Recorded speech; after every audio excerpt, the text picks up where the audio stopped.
तो लोकसभा का रण सजा हुआ है। ऐसे में 5वें चरण का मतदान लगातार जारी है। सुबह से अगर अब बात की जाए तो मतदाता अपने नंबर का इंतजार करें, अपने मत का इस्तेमाल करने के लिए वहां पर पहुंचे हैं सभी बूथ केंद्र पर। और ऐसे में अगर बात की जाए, क्योंकि 5वें चरण का मतदान है और ऐसे में 14 लोकसभा सीटें हैं उत्तर प्रदेश में, जहां पर सियासी समीकरण जो है वो बनता नजर आ रहा है। ऐसे में देखना होगा कि आखिरकार क्या कुछ रंग लाता है। इसी पर खास चर्चा के लिए मेरे साथ में कुछ मेहमान जुड़े, उनका परिचय आपसे करा देती हूँ। बीजेपी नेता शम्सी आजाद हमारे साथ में है, पूजा मिश्रा प्रवक्ता समाजवादी पार्टी की हमारे साथ में है, विश्वदेव राव पॉलिटिकल एक्सपर्ट हमारे साथ में, हिमांशु कुमार प्रवक्ता कांग्रेस हमारे साथ में जुड़े हुए। आप सभी का स्वागत है न्यूज़ वन इंडिया पर। चर्चा की शुरुआत विश्वदेव राव पॉलिटिकल एक्सपर्ट जो है उन्हीं से करूंगी। विश्वदेव राव जी, अगर बात करें, क्योंकि 5वां चरण है, ऐसे में बयानबाजी देखने को मिल रही, चाहे अखिलेश यादव की बात की जाए या फिर बीजेपी के नेताओं की बात की जाए, क्या लगता है 5वां चरण है और ऐसे में क्या कुछ समीकरण नजर आ रहा है आपको? पंकज जी, सभी को इस उत्सव की बधाई और शुभकामनाएं पहले तो। उसके बाद दूसरी बात, दावे तो सबने बहुत किए हैं, 400 किए हैं, 80 किए हैं, 140 बताए हैं और 79 हार बताया है, जीतने का बताया है। लेकिन एक सभाओं में, सभी की सभाओं में भीड़ बहुत आ रही है, ये तो देखने वाली बात है। कल फूलपुर की एक वीडियो है, वो बहुत वायरल है कि उसमें जनसैलाब आया। लेकिन पूजा जी, मैं एक बात कहना चाहूंगा, मैं पूछना चाहूंगा सभी प्रवक्ताओं से कि क्या वोट में कन्वर्जन हो रहा है क्या ये? क्योंकि आंकड़े तो दिख नहीं रहे। तो एवरेज वोटिंग परसेंटेज आ रहा है वो तो वही आ रहा है जो 2019 में था, 2014 में से बढ़ा था, क्योंकि बीजेपी के पक्ष में वोट पड़ा। 2019 में तो के हिसाब अगर आंकड़ा वही माने तो 2024 में तो उसी बराबर वोट पड़ रहा है। तो कोई डिफरेंस तो दिख नहीं रहा मुझे। तो ये चीज पहले नोट करनी पड़ेगी। इसमें सबसे बड़ा सवाल ये उठता है कि बूथ लेवल का मैनेजमेंट कर पाए हैं कि नहीं कर पाए हैं। ठीक है। कांग्रेस का बूथ तो है नहीं, कांग्रेस की का कोई स्ट्रक्चर यूपी में तो बचा नहीं है, पहली बात। वो समाजवादी पार्टी लेकिन विश्वदेव जी, लेकिन इस बार अगर बात करें, कांग्रेस की 2 सीटें तो हैं, काफी हॉट सीटें हैं, रायबरेली और अमेठी। ऐसे में आप समीकरण यहां पर क्या देखते हैं?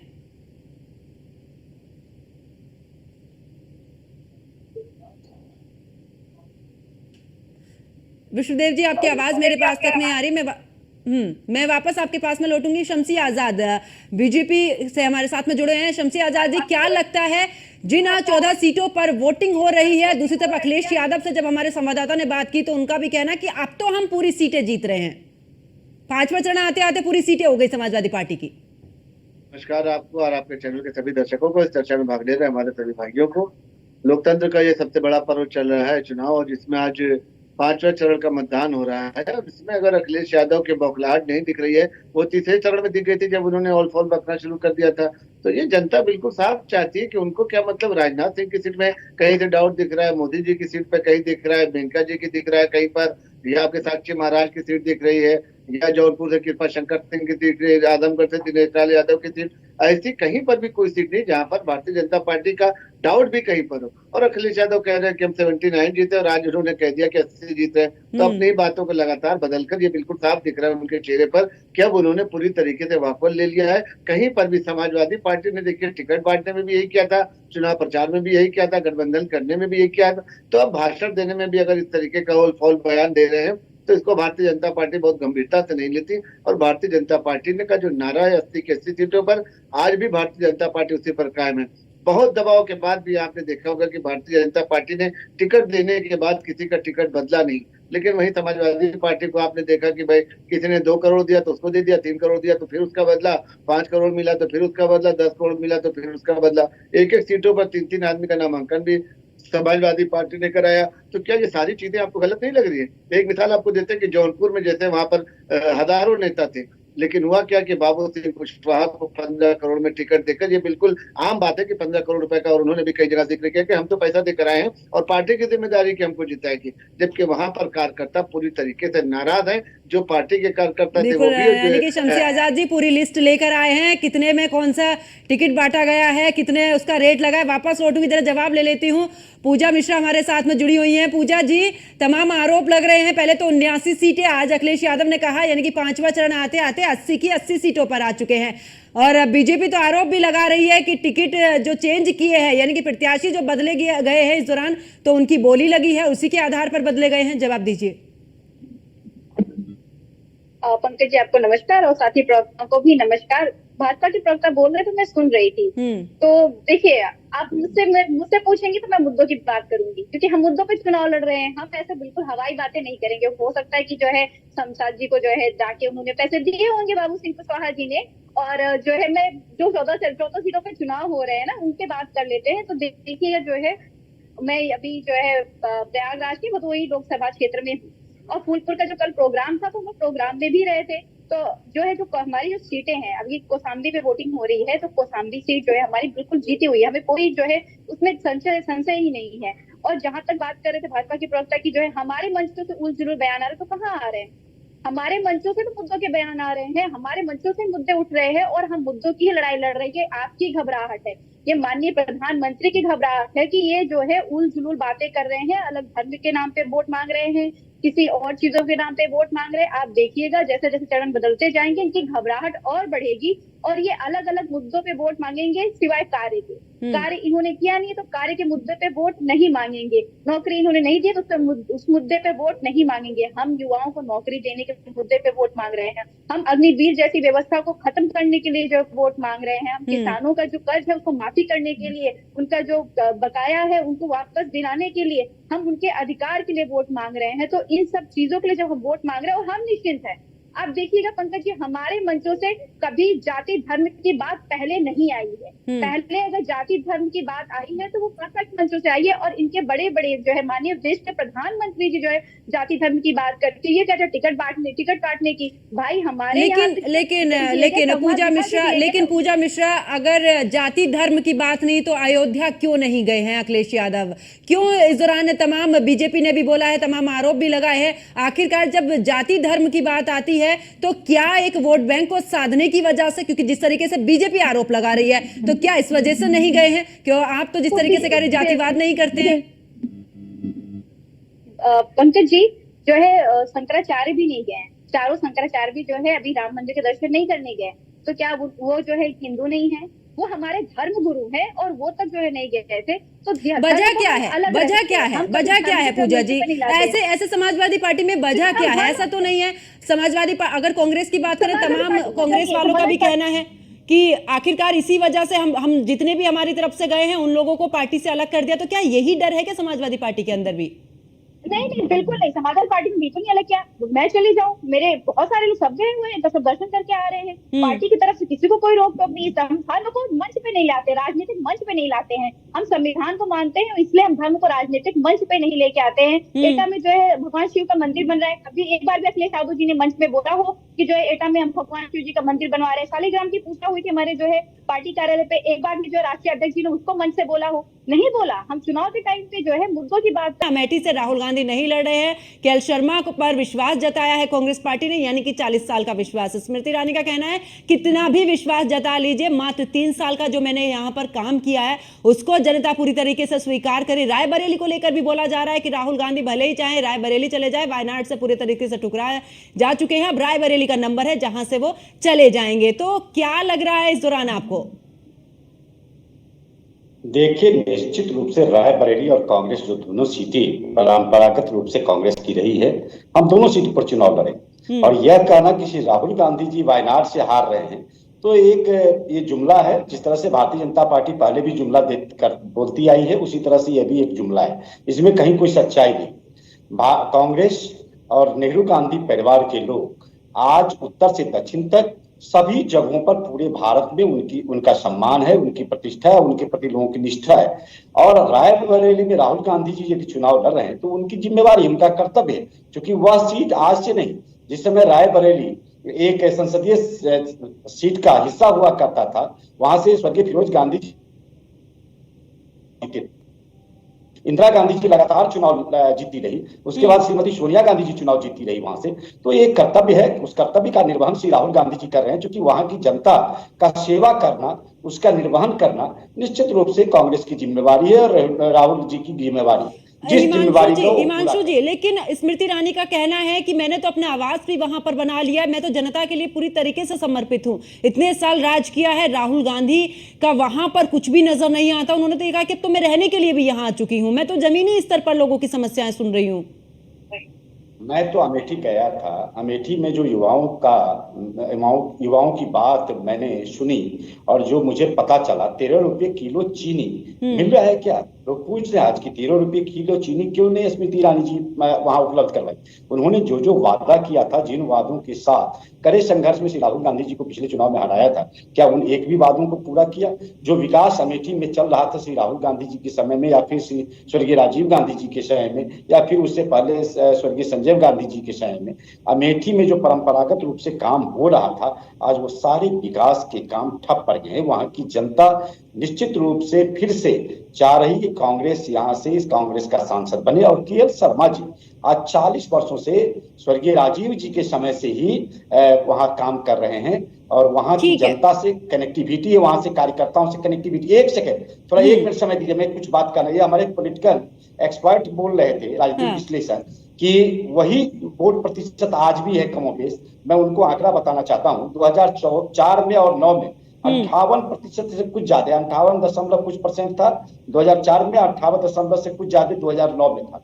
तो दोनों समय में कांग्रेस की जीत हुई थी। लेकिन 2014 और 19 में 66 और 67% वोट आया था, तो भारतीय जनता पार्टी जीती थी। आज का वोट प्रतिशत क्या है आप जान सकते हैं कि 55-56% के इर्द गिर्द घूम रहा है वोट प्रतिशत। इसका मतलब है कि कहीं ना कहीं भारतीय जनता पार्टी का जाना तय है। अब तो जनता भी कहने लगी है कि मोदी जी तो जाएंगे, मोदी जी का जाना तय है। सुन लीजिए 1 सेकेंड। हाँ। इसकी बेचैनी, 1 मिनट बात पूरी करें। इसकी बेचैनी का पता, इनकी बेचैनी का और घबराहट का पता इस बात से चलता है कि जब प्रधानमंत्री जी कभी नहीं गए थे आरएसएस मुख्यालय, पहले चरण के मतदान के बाद आरएसएस मुख्यालय जाते हैं और रात बिताते हैं और वहां आरएसएस के मुख्यालय में यह प्रार्थना करते हैं, निवेदन करते हैं कि आरएसएस का समर्थन प्राप्त हो। लेकिन मैं दावे के साथ कहता हूं कि भारतीय जनता पार्टी कार्यकर्ता, आरएसएस के कार्यकर्ता ही बूथ पर नहीं जा रहे हैं, तो वोटर कहां से जाएंगे? यही कारण है कि आज वोट प्रतिशत लाख छटपटाहट और हिंदू मुसलमान करके ध्रुवीकरण करने का, यानी कि हिमांशु जी वोट प्रतिशत घट रहा है तो इंडिया गठबंधन की जीत हो रही है। चलिए वापस लौटूंगी और हमारे संवाददाता राघवेंद्र भी हमारे साथ में जुड़ चुके हैं और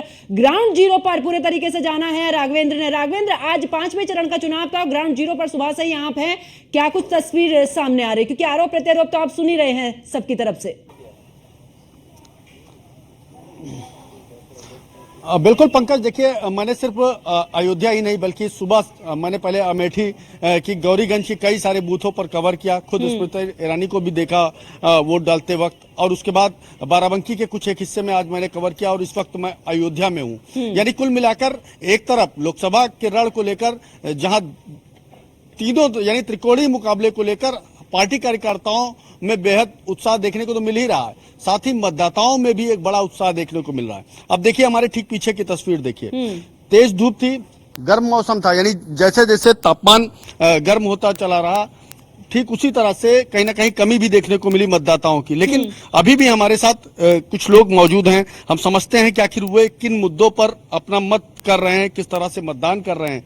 तो सर सबसे पहले हम आप ही से पूछेंगे क्या मुद्दे हैं, किन मुद्दों पर आज वोट करने पहुंचे हैं? मेन तो मुद्दा यही है कि कौन व्यक्ति देश को अच्छे से संभाल सकता है, कौन जो देश की एक रेपुटेशन बनी है पूरे विश्व में और पूरे भारत में अब हमें लगने लगा कि हमें कोई देखने और संभालने वाला है, उस तरह का मुद्दा ज्यादा है। विकास का मुद्दा विशेष रूप से है, लोकल मुद्दे लगभग नहीं है, राष्ट्रीय मुद्दों पे ये चुनाव हो रहा है। पूर्व मुख्यमंत्री और समाजवादी पार्टी के अध्यक्ष अभी कुछ देर पहले न्यूज वन इंडिया पर ही बयान दिए कि कोरोना वैक्सीन लगाकर देश की जान को खतरे में डाल दिया है। तो एक तरफ समाजवादी पार्टी के मुखिया और खुद एक पार्टी का नेतृत्व करने वाले व्यक्ति अगर इस तरह से बयान दे रहे हैं, तो क्या लगता है कोरोना वैक्सीन को लेकर कहीं एक भ्रम फैलाने की स्थिति है, या वाकई भारतीय जनता पार्टी की तरफ से या मोदी सरकार में जो है कोरोना वैक्सीन को लेकर के एक मिसगाइड किया गया है? किस तरह से देखते हैं इस तरीके के बयानबाजी को? तो बड़े ही भ्रम फैलाने वाली बात है। 140 करोड़ लोगों को वैक्सीन लगी और पूरे वर्ल्ड में सबसे कम डेथ इंडिया में हुई, और उसके आफ्टर इफेक्ट जो वैक्सीन के हैं वो भी लगभग नगण्य है, इक्का दुक्का कहीं सुनने को मिलता है। तो ये तो बहुत अच्छा था, जो भी बात फैलाई जा रही है वो बहुत ही भ्रामक है। कुल मिलाकर ये चुनाव में कुछ इस तरह से होता रहता है, एक दूसरे पर छींटाकशी होती है। सर आपसे भी इसी तरह का रिएक्शन क्या लगता है? मतदान जलपान तमाम सारी चीजें चलती रही, धूप भी तेज बढ़ी, भीड़ भी कम हुई, लेकिन उत्साह लगातार बना हुआ है। जी, उत्साह पूरा है और जो मुद्दा है वो पूरा ये है कि भारत का जो विकास हो और लोगों की नजर में विश्व के अंदर भारत का स्थान जो है वो अच्छा बने, मेन मुद्दा ये है इसका। अच्छा, राम मंदिर भी एक बड़ा फैक्टर रहा, क्योंकि इस वक्त अयोध्या में हम हैं, राम मंदिर भी एक बड़ा फैक्टर रहा। क्या लगता है कि राम मंदिर को लेकर के भी लोगों ने अपने मत का प्रयोग किया है? राम मंदिर तो देखिए हमारे लिए तो बहुत ही है कि बहुत ही अहम है। मैं आज मेरे को मौका मिला तो मैं आज दूसरी बार राम मंदिर के अयोध्या जी के लिए आया। मैंने तो कभी सोचा भी नहीं था अपने जीवन में कि मैं राम मंदिर के दर्शन कर पाऊंगा, जबकि मेरे को भगवान राम ने दोबारा बुलाया और ये बहुत मतलब मेरे लिए सौभाग्य की बात है कि राम जी के दरबार में मेरे को दोबारा से आ जाने का आज अवसर शाम को मिलेगा।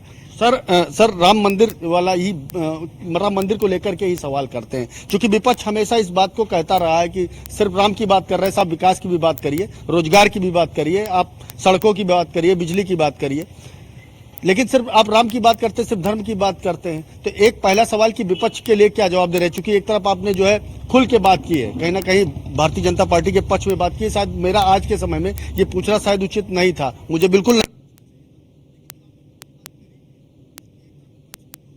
वोटों को बात करते हैं, इसलिए ऐसे में अगर हम विकास की बात की जाए या मैं कहूँ कि मुद्दों की बात की जाए तो प्रमुख मुद्दे इनमें से क्या? देखिए, राम मंदिर जो है राष्ट्रीय गौरव का विषय है, पूरे विश्व में भारत की छवि और बहुत उज्जवल हुई है। इसके अलावा रोजगार की जो बात है, देखिए एक टेम्पल इकोनॉमी शब्द आजकल चल रहा है। एक राम मंदिर की वजह से पूरे अयोध्या में हजारों रिक्शा वालों को काम मिला है, हजारों को खान पीने वालों को काम मिला है, सैकड़ों होटल खुल रहे हैं और पूरे आसपास की इकोनॉमी में बहुत और बिल्कुल राघवेंद्र, यानी कि साफ तौर पर देखा जाए तो यहाँ पर जो मुद्दे राष्ट्र के उठे हैं उनको लेकर जनता वोट डालने के लिए गई, ना कि स्थानीय इतने मुद्दे उनके लिए अहम, क्योंकि मेन है कि आखिरकार क्या जिस तरीके से बीजेपी कह रही है कि एक बार फिर से मोदी सरकार, विपक्ष कह रहा है कि एक बार बीजेपी का सुपड़ा यहाँ से साफ है, यानी कि कुल मिलाकर जनता की बात करें तो यहाँ पर जो जनता है वो राष्ट्र के मुद्दों को सबसे ज्यादा इस दौरान अहमियत दे रही है। राघवेंद्र, वापस लौटूंगी और तमाम मेहमान मेरे साथ में जुड़े हुए हैं। शम्सी आजाद, क्योंकि पूजा मिश्रा भी बोल रही थी कि हम जाति की राजनीति नहीं करते, हम धर्म की राजनीति नहीं करते हैं, बीजेपी का यही रहा है, और चाहे राम मंदिर का मुद्दा रहा हो या मंगलसूत्र का को लेकर बयान दिया हो, तमाम मुद्दों को लेकर राजनीति की जाती, मुद्दों पर नहीं राजनीति की जाती जो बेसिक हैं। ट्रिपल तलाक पे इन्होंने विरोध किया और उसके बाद आप देखें कि एक ही परिवार के 5 सदस्य इस वक्त लोकसभा का चुनाव लड़ रहे हैं, वो भी एक उत्तर प्रदेश में।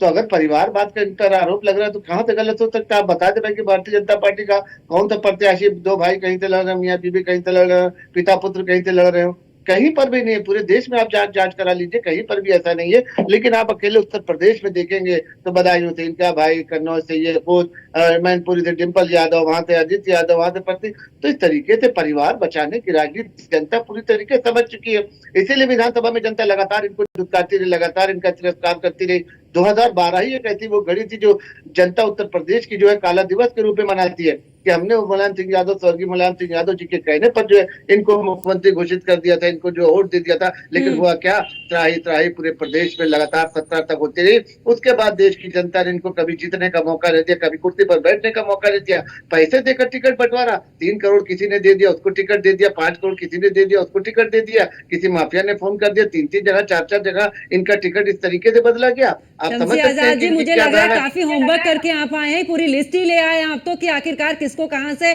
कितने पैसे में टिकट दिया गया है, पूरे तरीके से आरोप लगा रहे हैं आप बार बार। मैंने दोनों बार आपसे प्रश्न किया, दोनों बार आप प्रश्न पर इसी पर आए कि पूरी लिस्ट आपके पास में आ चुकी है। शायद मुझे तो ऐसा ही लग रहा है। वो पता क्षेत्र में है, वहाँ जनता के बीच में। हम कोई हवा हवाई थोड़ी है कि 2022 के बाद चुनाव खत्म हुआ तो फिर चले गए छुट्टी मनाने के लिए, उसके बाद 24 आया तो फिर चले जाए चुनाव लड़ने के लिए। जवाब ले लेती हूं। ठीक है शम्सी आजाद जी, जवाब। पूजा मिश्रा जी, आप जिस तरीके से आरोप लगा रही थी, परिवारवाद का ही आरोप आप पे लगा दिया और बार बार लिस्ट लेकर आ रहे हैं शम्सी आजाद जी तो आपके लिए। तो ये शम्सी जी अपना खुद पर्सनल लिस्ट बनाए हुए हैं जिसमें इन्होंने जो है खुद डिवाइड कर दिया हुआ है कि ये पैसे इलेक्टोरल बोर्ड के पैसे इनके पास में आए थे। अब करे क्या, दूसरे पे कुछ तो इल्जाम लगाना पड़ेगा। इलेक्ट्रोल बोर्ड तो पूरी दुनिया देख ली हुई है, तो इन्होंने खुद जो है बना दिया। ये कह रहे हैं कि हमने टिकट जो है काटे, तो हमने टिकट काटे संवाद बना करके। ऐसा नहीं है कि हमने जो है प्रत्याशी को टिकट दिया, टिकट वापस करके चला गया कि नहीं हम चुनाव जो है आपकी पार्टी से नहीं लड़ेंगे। कि प्रत्याशी ने कोई ऐसी हरकत कर दी है उपेंद्र सिंह जैसी, जिसको जो है टिकट उनका आपको काटना ही पड़ा हो। इनका देखिए गुजरात में भी ठीक यही है। हाल तो हुआ था। पूजा जी, ये पूजा जी, वेशभूषा मुरादाबाद की अगर मैं बात करूं, एक मैंने अच्छा वर्चस्व, नहीं नहीं, आपने अभी जो जिक्र किया कि कुछ ना कुछ ऐसी गतिविधि रही है जिस वजह से टिकट काटा गया है, तो ऐसी कौन सी गतिविधि मैं जरूर जानने की कोशिश करूंगी, क्योंकि समाजवादी पार्टी पर तमाम सवाल ये उठे थे कि अब ऐसा चलन चल पड़ा है कि आखिरकार समाजवादी पार्टी एक के बाद दूसरा, दूसरे के बाद तीसरे को टिकट यहां पर दे रही है। तो यहां पर वजह जरूर चाहूंगे कि आप बताइए कि आखिरकार किस वजह से टिकट यहां से काटे गए हैं उन प्रत्याशियों के। देखिए जी, पार्टी के हिसाब से प्रत्याशी को हम टिकट दे रहे हैं, वो प्रत्याशी जीत कर भी आए, तो हम पार्टी की रणनीति के हिसाब से जब उनको लगा कि हाँ ये प्रत्याशी हमारे लिए जो है सीट निकाल के ले आएगा, तो जो उन्होंने जो पिछले प्रत्याशी थे उनसे संवाद बिठाया। संवाद बिठाने के बाद में एसटी हसन का तो अच्छा वर्चस्व रहा है पूजा जी। एसटी हसन तो मौजूदा सांसद रहे हैं और अच्छा वर्चस्व उनका रहा है। पूरी तैयारी उन्होंने करी, उन्होंने बयान भी दिया कि मुझे तो पता भी नहीं चला आखिरकार मेरा टिकट क्यों, मैं तो पूरी तैयारी के साथ में नामांकन करने के लिए गया। पंकज समाज के विरोधी है, मुस्लिम समाज के विरोधी है, ये पूरी तरीके से बात सबको समझ में आ चुकी है। अब देखिए आगे भाजपा का फिर आगे जो है सुन लीजिए शमसी आजाद जी, मैं फिर आपके पास वापस लौटूंगी। पूजा जी अपनी बात पूरी कीजिए। देखिए हमने धर्म पे एक बार भी बात नहीं की, क्योंकि वो आस्था का विषय है और उस पर हम चर्चा नहीं करेंगे। चर्चा कहने का मतलब है कि अभी जो चुनाव चल रहा है यहाँ पे चर्चा करने की जरूरत नहीं है। हम उसके नाम पे वोट नहीं मांगने जा रहे हैं, हम कार्यों के नाम पे ही वोट मांगने जा रहे हैं और कार्य के लिए वोट मांगेंगे। ये इनसे कहिए फिर से जो है आगे मुस्लिम पे क्यों आया है, मुस्लिम पे, क्योंकि कार्य नहीं है, कार्य गिना दे। और क्या इन्होंने बात करते हैं जो है माफिया की ब्रिजभूषण शरण सिंह जी के कहने पे उन्होंने टिकट नहीं दिया।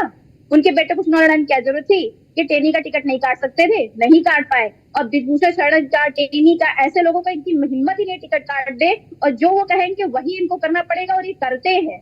अब बताइए जो है ब्रिजभूषण जैसे सरल लोगों का जो है टिकट, क्या उनके पूरे परिवार का टिकट कट जाए? खानदान की बात कर रहे होते हैं। पीयूष गोयल किस चीज की जो है, किस चीज की पैदाइश है, या फिर जो है खानदान की पैदाइश नहीं है, या फिर संजय निषाद के बेटे को नहीं दिया हुआ इन्होंने, या फिर जो है ओपी राजभर को नहीं दिया हुआ है, क्या उनके खानदान को नहीं बढ़ा रहे? ये कैसा परिवारवाद की बात करते हैं? पंकज जी, जितने हम लोग पैनल में बैठे हुए हैं, संविधान हम सबको आजादी देता है चुनाव लड़ने के लिए और हम चुनाव लड़ते हैं। हम नहीं नियुक्त कर देते हैं। शमसी आजाद जी से जरूर परिवारवाद का जो जिक्र इन्होंने किया है, जब इन पर जाते हैं जरूर जवाब लूंगी, लेकिन विश्वदेव जी बहुत देर से इंतजार कर रहे हैं। विश्वदेव जी अगर बात करें, क्योंकि यहाँ पर देखा है जाति समीकरण को लेकर आरोप लग रहे हैं और साथ ही धर्म की राजनीति को लेकर एक दूसरे पर आरोप प्रत्यारोप, आपको क्या लगता है क्या इन मुद्दों से हटकर राजनीति हो रही है? हमने इतनी सारी जनसभाएं दोनों तरफ से सुनी है, सबसे ज्यादा राजनीति देखने को मिली, तो क्या ये वाला जो चुनाव चल रहा है, क्या इस समय पर आपको नहीं लगता कि यहाँ पर जातीय समीकरण की अगर बात कर ले या फिर धर्म को लेकर बात कर ले, क्या इससे हटकर चुनाव मुद्दों पर हो पा रहा है? विश्वदेव जी जवाब दीजिए जरा। पंकज जी, मुझे ऐसा नहीं लगता है। चरण दर चरण शुरुआत जहां से हुई थी पहले फेज में, हर चरण में मुद्दा बदला है और जातिगत समीकरण बिठाने की कोशिश हर पार्टी ने करी है, तो इसमें कोई डिनाई नहीं कर सकता। और धर्म की राजनीति दोनों तरफ से हुई है। ये पहली बार जब हम लोग बैठे थे डिबेट पे इलेक्शन के पहले, उस समय मैंने बोला था ये ध्रुवीकरण तो इंडिया गठबंधन ज्यादा कर रहा है, भाजपा कम कर रही है। ये स्थितियां थी उस समय। तो आज बहुत अलग स्थितियां हैं। धर्म जाति की बात तो अलग हो गई। मुद्दों पे अगर बात करें, कैंडिडेचर की बात कर रहे हैं कि ये ऐसा कैंडिडेट है, वैसा कैंडिडेट है, तो अभी अगले चरण में इलाहाबाद में एक चुनाव है और घोसी में चुनाव है। घोसी में जो प्रत्याशी हैं समाजवादी पार्टी के, उनके कैंपेन में क्या प्रदेश अध्यक्ष कांग्रेस जाएंगे? ये मेरा सवाल है, मैं कई बार पूछ चुका हूँ। प्रदेश अध्यक्ष जो कांग्रेस के हैं, उनके भाई की हत्या करी थी उस प्रत्याशी ने, ये उस प्रत्याशी के बड़े भाई ने। तो ये बड़े सवाल हैं। ये गठबंधन ठीक है, अच्छी बात है, बहुत अच्छा लड़ाई कर रहा है, बहुत अच्छी कर रहा है, लेकिन ग्राउंड, फिर मेरा वही सवाल है कि जातिगत समीकरण बिठाना अखिलेश यादव जी ने किया है। कांग्रेस की 17 सीटें हैं इस पूरे 80 में, और सिर्फ उनका फोकस 2 सीटों पे है। बाकी जो बची 15 सीटों पे फोकस नहीं है उनका। आज झांसी में भी उनका कैंडिडेचर है, जो प्रदीप जैन जी वहां से लड़ रहे हैं, वो कई बार के सांसद रह चुके हैं, लेकिन उनकी चर्चा नहीं हो रही है। तो ये सब चीजें मुद्दे देखने चाहिए सभी लोगों को। ठीक है, और जहाँ बिल्कुल ठीक है, वापस लौटती हूँ। और राघवेंद्र, क्योंकि ग्राउंड जीरो पर आप रहे हैं, यहाँ पर हमेशा से ही जो पैनल बैठा है तो जातीय समीकरण को लेकर और अगर धार्मिक राजनीति की बात करें, धर्म को लेकर यहाँ पर जमकर पॉलिटिक्स हुई है। आपको क्या लगता है, क्योंकि ग्राउंड जीरो पर रहे हैं, और किस तरीके की राजनीति नजर आई है?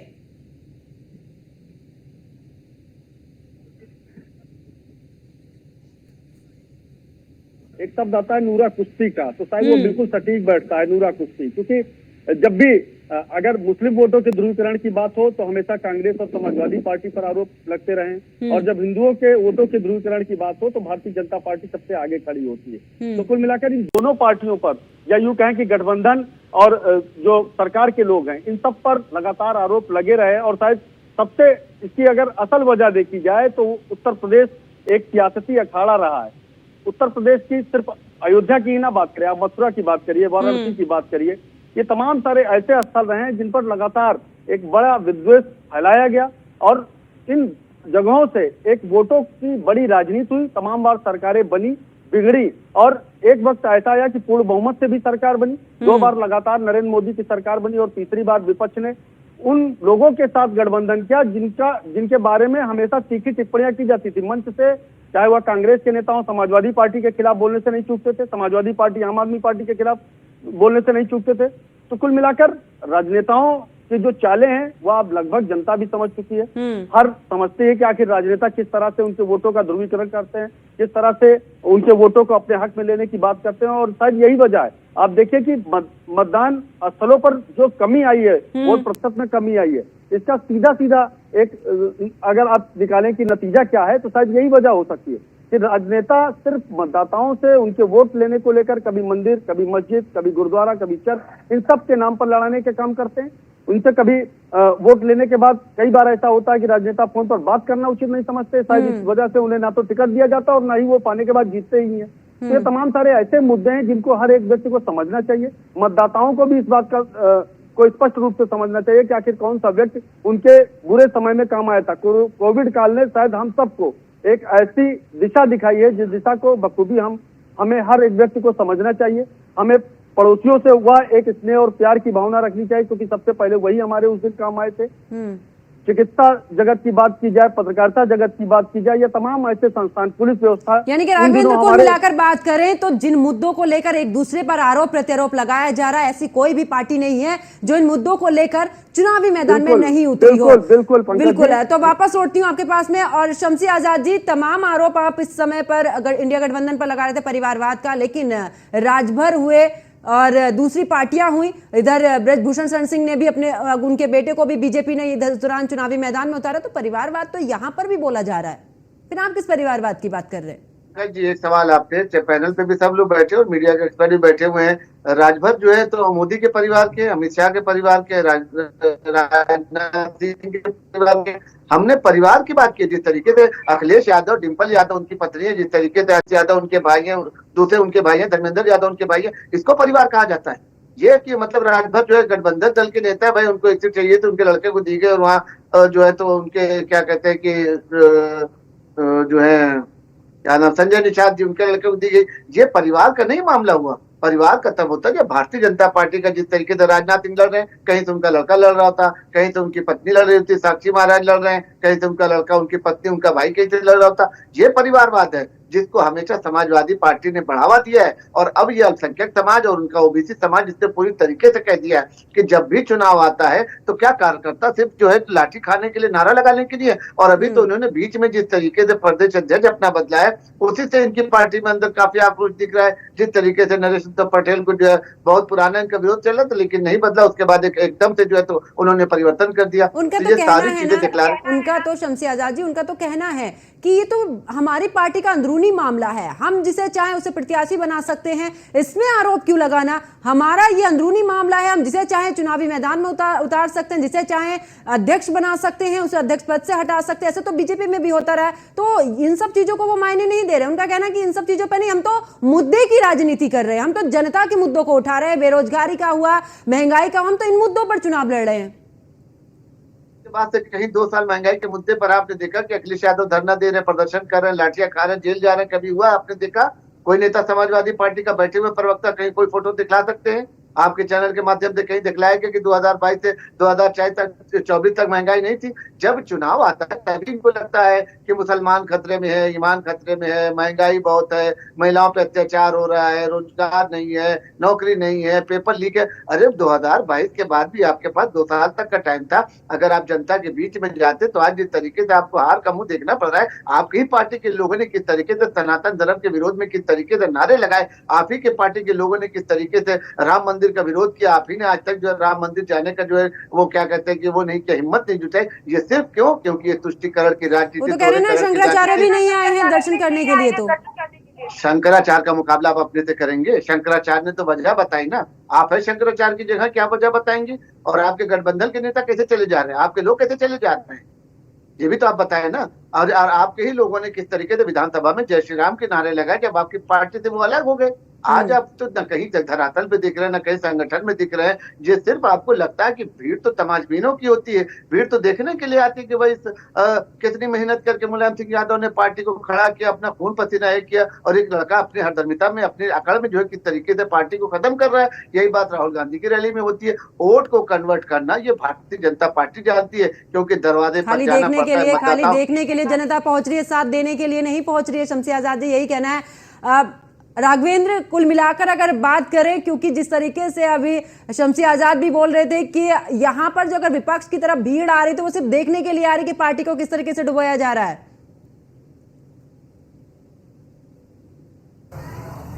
नहीं, देखिए ये थोड़ा सा जल्दबाजी होगी कह पाना, क्योंकि विपक्ष की तरफ भीड़ आ रही या पक्ष की तरफ भीड़ आ रही, ये भीड़ किसकी तरफ आ रही इसकी कोई शक्ल नहीं होती। भीड़ का कोई पैरामीटर नहीं है कि वो भीड़ किसकी तरफ जा रही।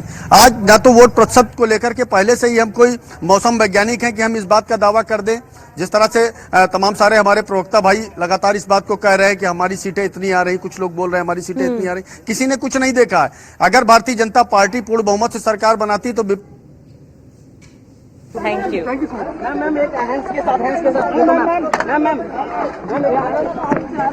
अरे थांबा ना। और आपको बता दें कि नीता अंबानी इस दौरान वोट डालने के लिए पहुंची और साथ ही जब मीडिया से उन्होंने बातचीत की है तो इस दौरान धन्यवाद करती ही नजर आई हैं। और तमाम ये जो मेहमान मेरे साथ में जुड़े, आप सभी का बहुत बहुत शुक्रिया। तो देखिए, 5वें चरण के चुनाव की अगर बात की जाए तो आज 5वें चरण का चुनाव सुबह से ही लगातार जारी है। ऐसे में बिल्कुल देखने वाली बात होगी, क्योंकि चाहे बीजेपी हो या फिर विपक्ष हो, सभी का कहना है कि इस बार हमारी सरकार बनने जा रही है। तमाम मुद्दों को लेकर, चाहे परिवारवाद का मुद्दा हो या फिर दूसरे मुद्दे, तमाम मुद्दों को लेकर राजनीतिक पार्टियां चुनावी मैदान में है। लेकिन जिस तरीके से चुनाव का चरण आगे बढ़ रहा है, उसी हिसाब से लगातार आरोप प्रत्यारोप का सिलसिला भी लगातार बढ़ता जा रहा है। फिलहाल देखना हो तो ये होगा कि 4 तारीख को आखिरकार जनता ने किस पर विश्वास जताया और किस पार्टी को जनता अब इस दौरान सिंहासन पर बैठाना चाहती है। हर एक भारतीय को Please go out and vote. It's our right and our responsibility to do so as a responsible citizen of our her country. एक भारतीय को वोट देना चाहिए, ये मेरी सब अपने देशवासियों से अपील है।